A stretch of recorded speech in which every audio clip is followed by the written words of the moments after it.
Hi guys! So, matagal-tagal tayo hindi nakapag-vlog ngayon, no? Kasi wala tayong mga ginagawang travel. Pero ngayon, medyo unique yung iba-vlog natin. Hindi to related sa travel, pero related to sa mga books. So kung mahilig kayo sa mga books, mahilig kayo magbasa ng mga business books, mga financial books, and may mga children's book din doon. Yung pupuntahan natin, na-discover ko lang to. Matagal ko na tong alam. Madami na akong books. Siguro mga 50 plus books na nabili ko dito. Kasi sobrang mura niya. Tapos, ano siya ha? Yung mga nakikita nyong mga hardbound sa fully book. Diba? Yung mga 1,000 plus.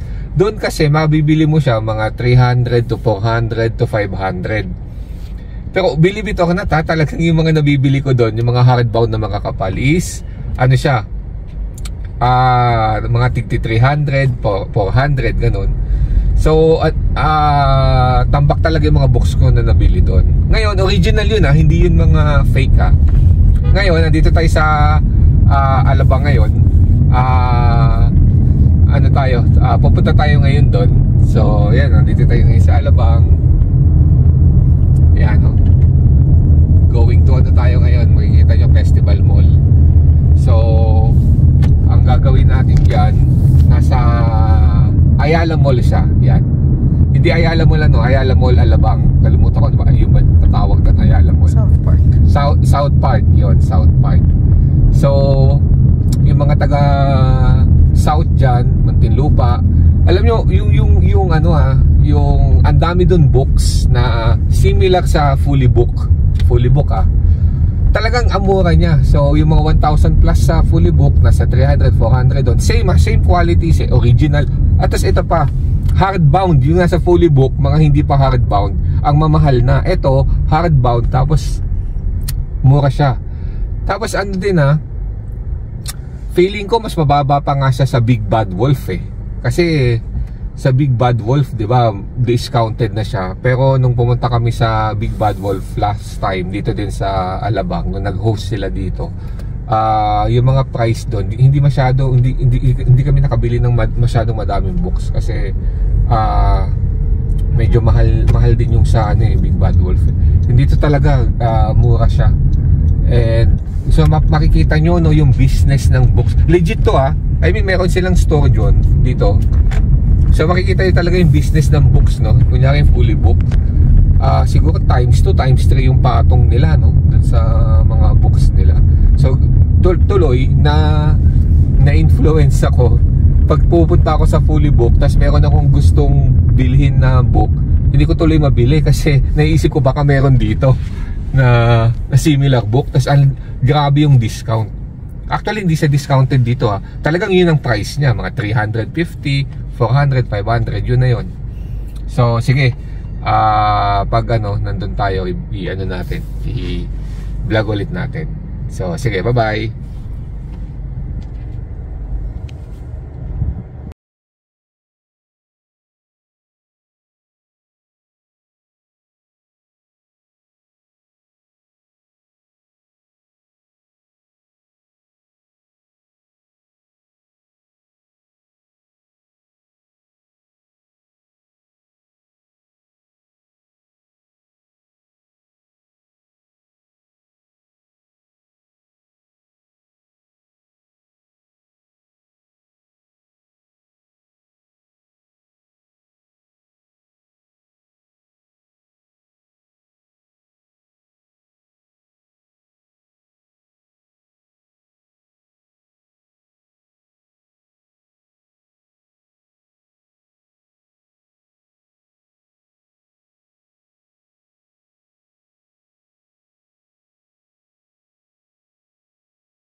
Hi guys, so ngayon dito tayo sa mall.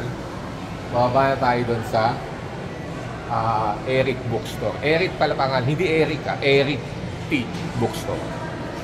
Bababa.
Yan.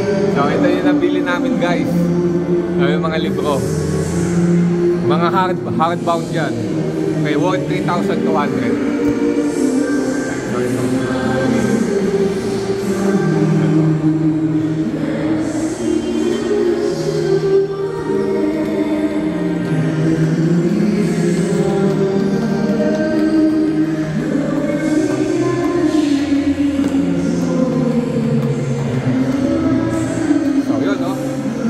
Tapos na kami, nakabili na kami ng book. Uwi na kami. Okay, bye-bye. Erit pala, Erit Bookshop. Dito sa Ayala South, Muntinlupa. Bye-bye.